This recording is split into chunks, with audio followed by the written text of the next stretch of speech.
possibility. With you, I can move the mountain. Whatever you say will surely come to pass. At the mention of your name, every knee must bow.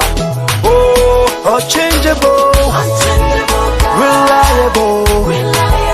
Only you can do what no man can do. Unchangeable, reliable. Only you can do what no man can do. Everybody say unchangeable, reliable. Only you can do what no man can do. Unchangeable, reliable.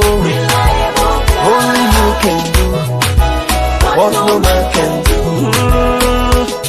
There is nothing, absolutely nothing. There is nothing impossible unto you. You give sight to the blind. No one can deny your greatness and your power. Make me just a wonder walking God. I can see you everywhere, touching everyone, removing every pain.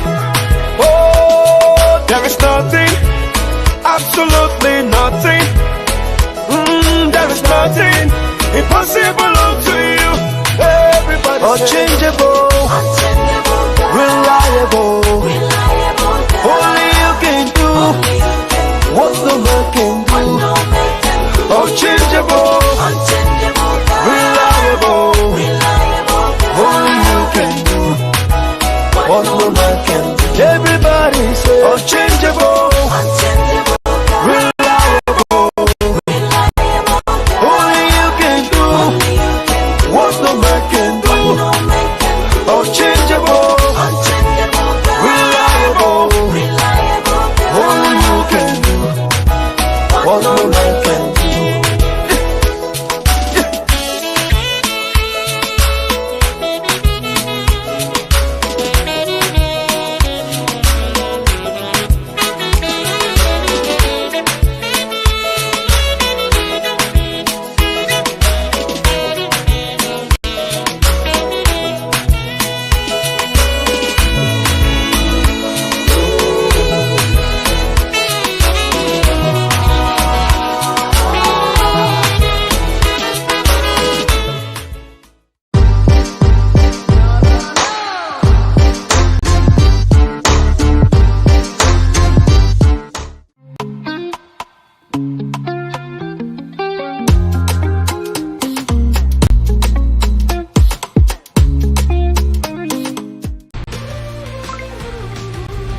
From the ticket to your next meal,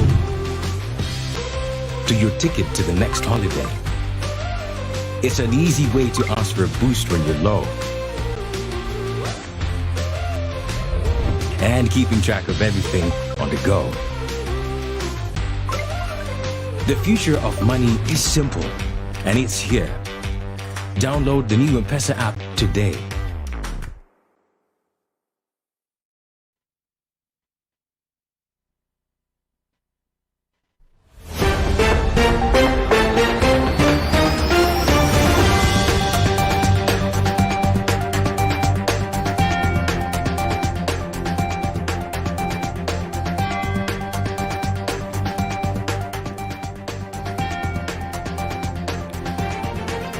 Right, it is a relief for businesses after the High Court declares tax provisions unconstitutional and has further barred the KRA from enforcing the Section 12D of the Income Tax Act. Now you would ask, what really is the minimum tax provisions? We'll be letting you know about that and so much more today on Trending News with me, Nancy Nalima. But first, let's take a look at highlights.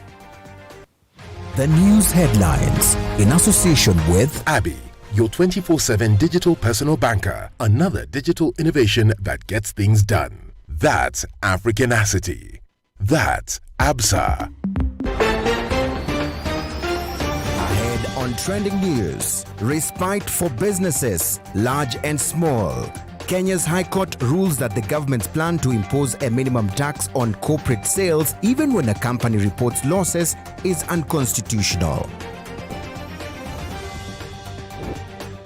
Elsewhere, in pursuit of justice, court rules that 5 accused persons in the murder of lawyer Willie Kimani, his client and taxi driver have a case to answer. And 2.9 million Kenyans snub Huduma number cards. Are you one of them? We would love to hear your reasons.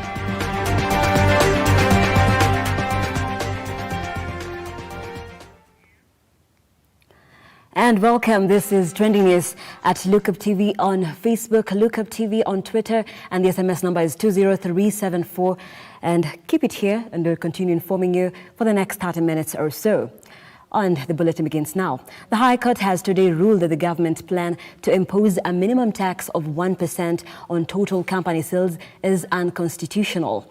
His ruling, Justice George Odunga, indicated that the plan will diminish capital for businesses making losses. Calvin Kodalo starts us off.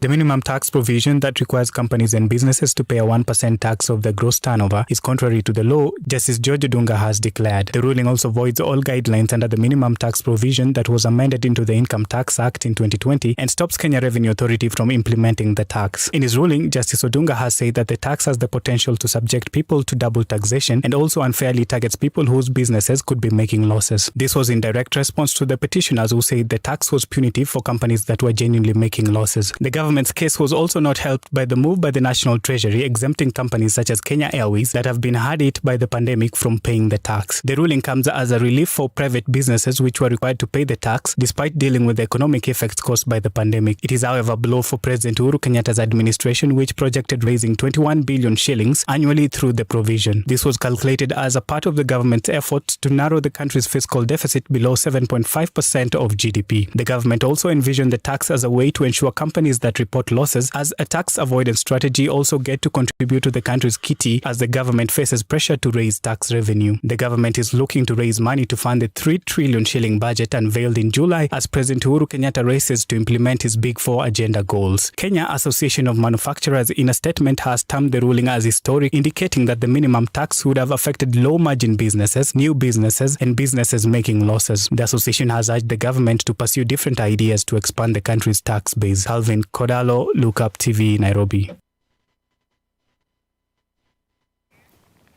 Right, and moving on, the Milimani High Court has today ruled that the 5 accused in the murder of lawyer Willie Kimani, his client and taxi driver, have a case to answer. The court placed all the 5 on the defense after the prosecution last week formally closed its case after calling a total of 46 witnesses. Justice Jesse Lesset has ruled that after going through all the evidence provided by the prosecution, all the 5 accused persons in the case of Willie Kimani murder case have a case to answer. The accused include 4 APs and a police informant. The APs Frederick Leliman, Stephen Cherubet, and Sylvia Wanjiku and Leonard Mwangi are charged alongside Peter Ngugi, the police informant. Lawyer Cliff Mbeta, representing the first accused, says they will call for witnesses.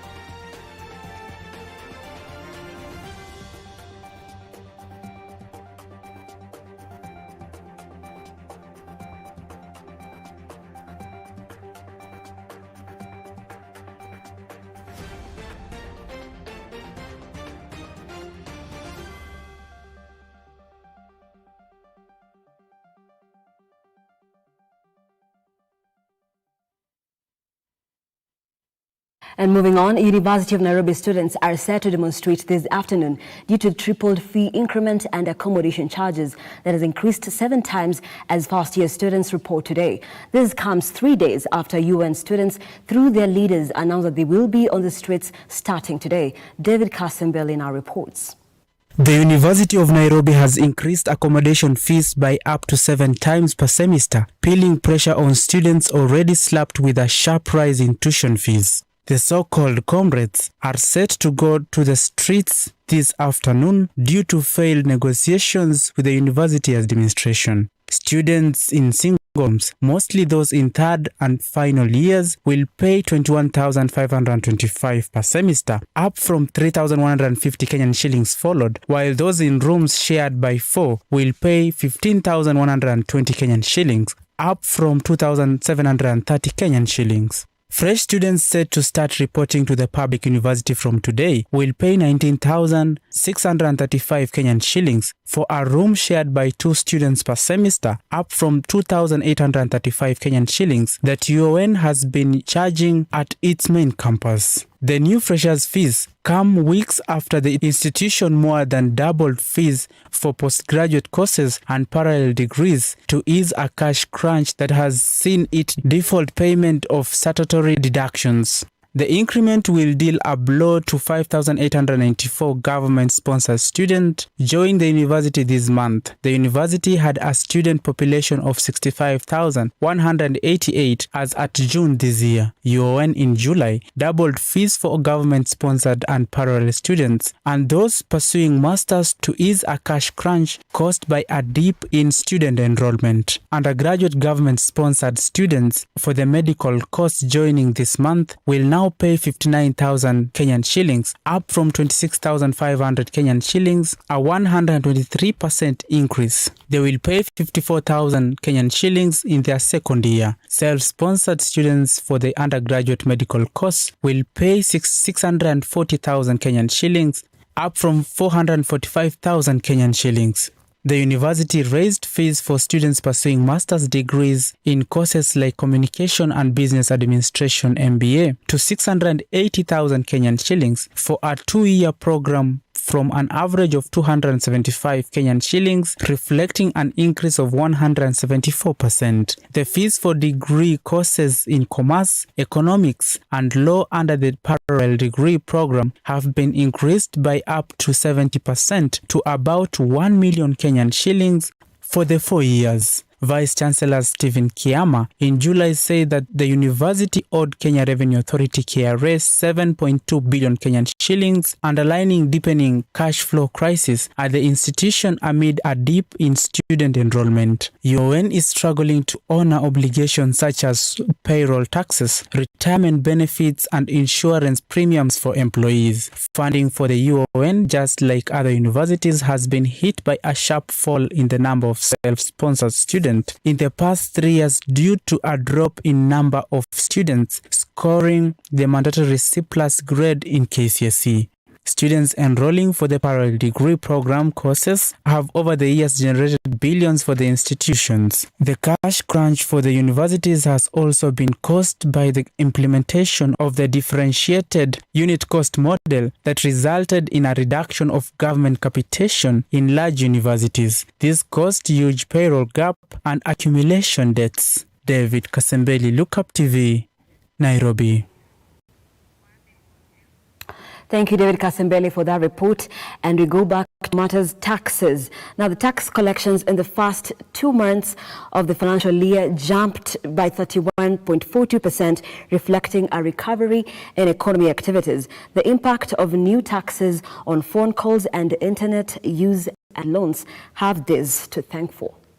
The Kenya Revenue Authority KRA collected 247.18 billion in July and August against 188.08 billion in similar period a year ago. Treasury Secretary Okur Yatan reported in revenue data last Friday. Kenya was hit hard at the onset by the pandemic, but its economy has been picking up after posting a contraction of 0.3% in 2020. The Treasury data shows that in August, taxes grew from 34% to 125.35 billion compared to last year, higher than 28.87% climb in July's collection to 121.83 billion. Mr. Yatani Okur said on September 9th that through the taxation reforms that they have kept in place in the last few months, the Kenya Revenue Authority has been performing beyond the target. He added that every month, KRA has collected closer to 5 billion above the target. According to the CS, This being a positive sign, the Treasury will be able to finance the budget and reduce borrowing. The move, he says, is aimed at reducing the budget deficits to enable Kenya live within its means. Treasury CS Okuri Atani says, and I quote,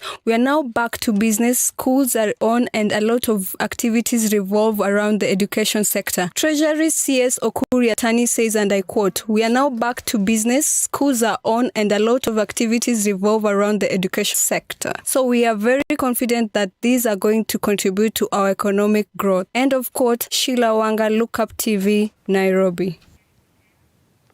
And that story by Sheila Wanga takes us to a very fast break here on Trending News.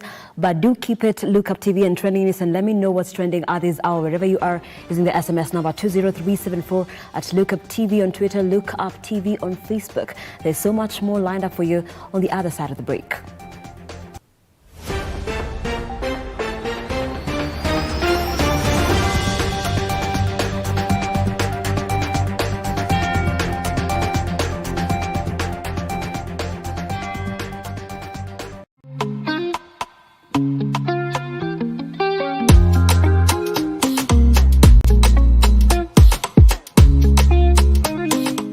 The future of money is simple, like unlocking possibilities with a smile.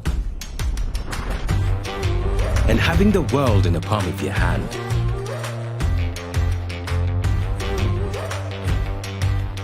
It's the ability to touch many lives at the same time and turn your dreams into reality. It's forgetting and still remembering. Simple is having everything that you love in one place. From the ticket to your next meal, to your ticket to the next holiday. It's an easy way to ask for a boost when you're low. And keeping track of everything on the go. The future of money is simple, and it's here. Download the new M-Pesa app today. Please make those payments and take dinner out the freezer. Enjoy your day off.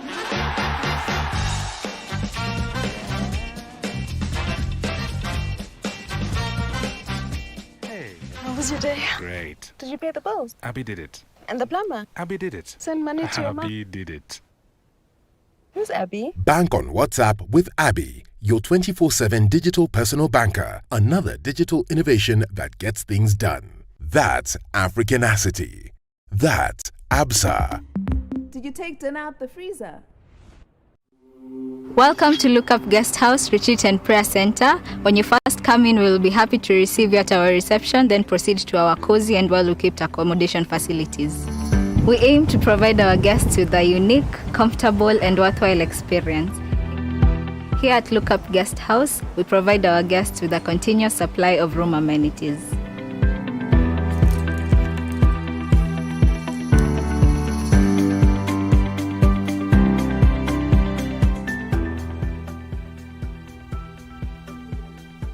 A cool environment for all your retreat activities.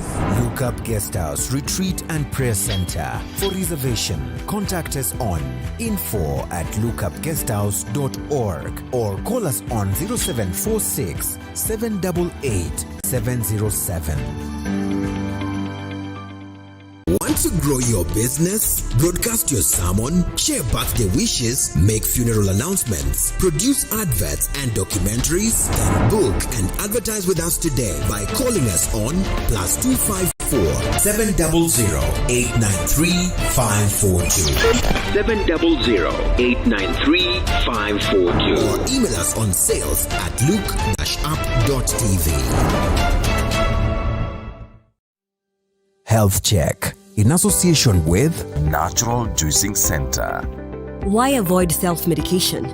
Potential risks of self-medication practices include incorrect self-diagnosis, delays in seeking medical advice when needed, infrequent but severe adverse reactions, dangerous drug interactions, incorrect manner of administration, incorrect dosage, incorrect choice of therapy, masking of a severe disease, and risk of dependence and abuse. Always seek medical advice from a certified health practitioner. Health Check. in association with Natural Juicing Center. You can now book for any service or order for food supplements on our website www.naturaljuicingcenter.co.ke. You can also visit our center in Kahawa Sukari, house number 1334, Kahawa Sukari Avenue. Natural Juicing Center. Your health is your wealth.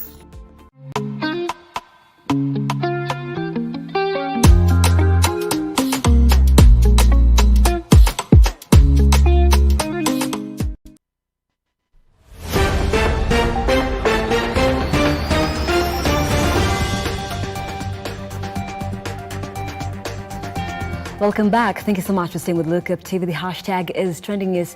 Nancy Nalima here, ready to give you stories that are making headlines right now, trending and causing conversations. Let's continue. The National Parents Association will defend competency-based curriculum, the CBC, according to the chairman, Nicholas Mayo. The association seeks to join a case opposing the CBC.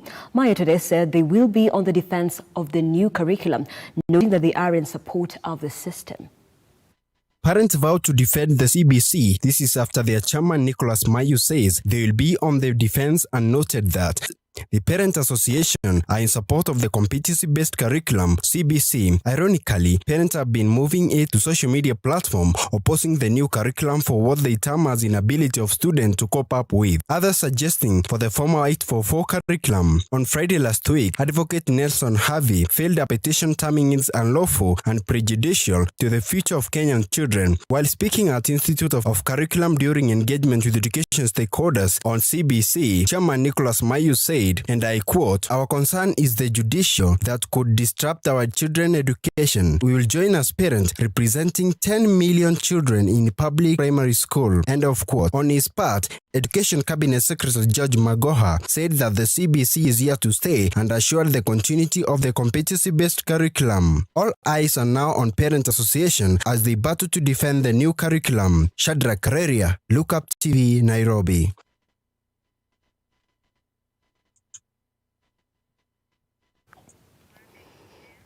Thank you, Kareria, for that report. And now on to matters health.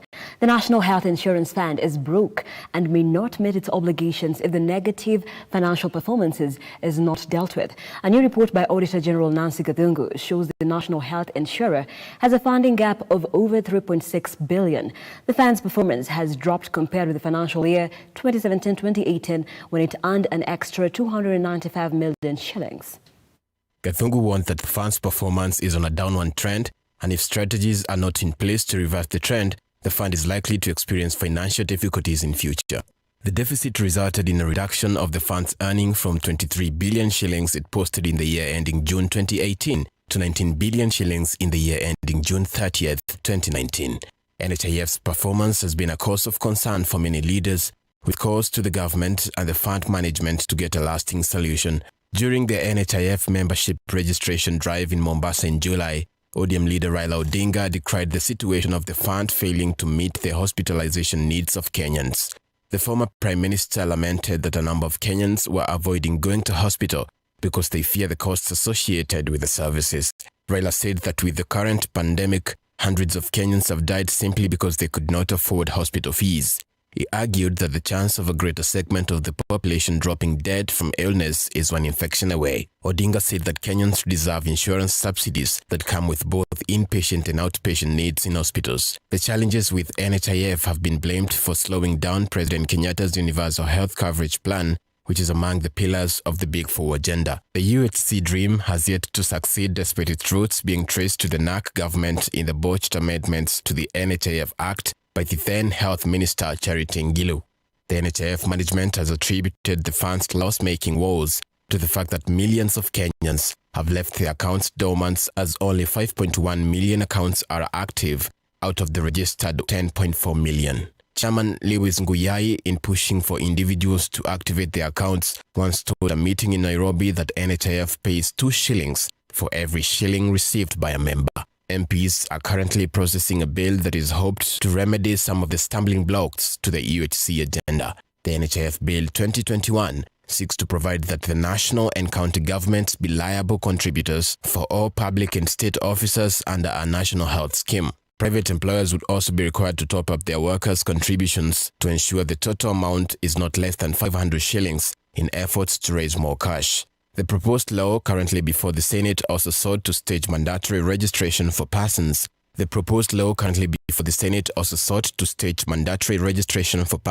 have attained 18 years. Away from the concerns that the insurer is cash-strapped, the Auditor General has flagged some transactions pointing to possible loss of cash. Among those flagged is 1.4 billion shillings that was paid to the drawings and design of a proposed resource center, which was to be built in Karen, Nairobi. The project is yet to start 15 years later, following a land row whose resolution remains uncertain because of a court case. Kathungu said taxpayers paid an extra 3 billion shillings in the construction of a multi-story car park operated by the fund. The project commenced in 2003 at 901 million shillings cost, but was completed in June 2011 when the total expenditure was 3.9 billion shillings, being 337% more than the original contract sum. Kathungu said that the cost escalation was not justified. She also noted that although the issue has been discussed by the Public Investment Committee, no action has been taken on the committee recommendations. The parliamentary committee had recommended that the Director of Ethics and Anti-Corruption Commission investigate the project with a view to preferring charges against those found guilty of any wrongdoing. NHIF has also been put on the spot of a 340 million shillings loan it advanced to the Moi Teaching and Referral Hospital at an interest rate of 3%. The Auditor General questioned why the loan has not been supported by a loan agreement between the two parties. Waris Kimathi, Look Up TV in Nairobi. Thank you, Waris Kimathi, for that report.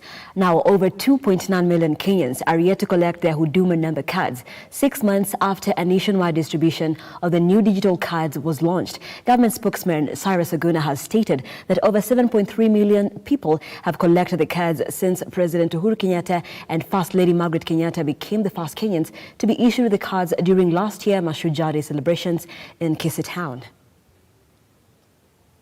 President Kenyatta launched nationwide registration of Huduma number in Machakos County, an exercise that involved other government and political leaders across the country to rally Kenyans in signing up for the National Integrated Identity Management System (NIMIS) for the efficient access of government services.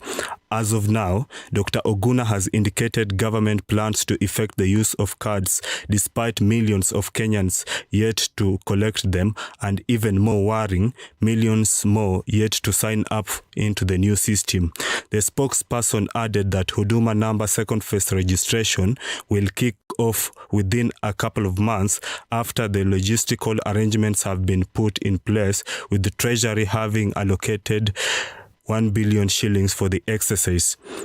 Failure by citizens to collect their digital cards is just among many stumbling blocks hit by NIMIS, the new digital information system adopted by the Jubilee administration, with civil organizations and activists having already fought government in courts over the system, public participation or lack of it, and laws guiding use and safety of Kenyans' data harvested during the process. Indakwa Were, Look Up TV, Nairobi. Thank you, Frederick, for that story. And the Energy and Petroleum Regulatory Authority has announced the increase of fuel costs to a record high of 3.88 shillings, which is the highest price since July 2018. The rise in electricity bills is a blow to consumers who are also grappling with historic high prices for petrol, diesel and kerosene, as well as cooking gas. The Speaker of the Senate, Kenneth Lusaka, has directed Energy Committee to summon CSS, Kate and Munyes before the whole Senate House tomorrow over the surge of fuel prices. Our reporter Brenda Mashumbe has more. Kenyans have yet again taken another blow as power bills have hit a 38-month high. This is after an increase in the fuel surcharge on electricity tariffs. This increase will see consumers get fewer units compared to last month for the same amount. It will also lead to pricing pressure across the economy as producers of services and goods factor in the higher cost of power.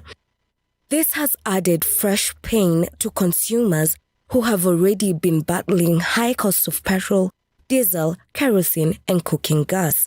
In a notice, the Energy and Petroleum Regulatory Authority said that fuel cost charge has increased to 3.88 shillings from 3.77 shillings last month, the highest since July 2018. IPRA, however, did not disclose what led to the surge. This comes just weeks after fuel prices rose to the highest level in Kenya's history following the discontinuation of a subsidy scheme introduced early this year to ease public outrage over the high cost of living. The Speaker of the Senate, Lusaka, has directed Energy Committee to summon CS Kete and Munyes before the whole Senate House tomorrow over the surge of fuel prices. Brenda Mwashumbe, Look Up TV, Nairobi. And that story by Brenda Mwashumbe concludes our bulletin here. Trending news today with me, Nancy Nelima. And we've got great lineup for you, great programming. And today being a Monday, you can kick off those Monday blues by watching Bottom Line KE at 9 p.m. today with Eugene Anangwe. Do have yourselves a beautiful evening, afternoon, whichever you like to call it. I am Nancy Nelima, and I'm out.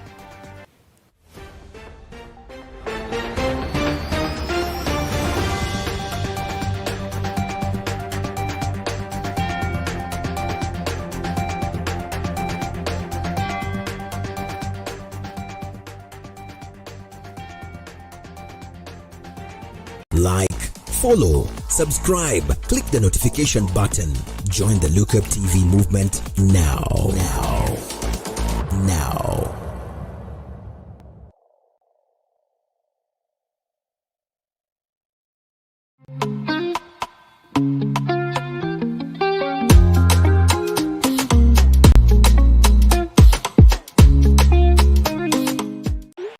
Please make those payments and take dinner out the freezer. Enjoy your day off.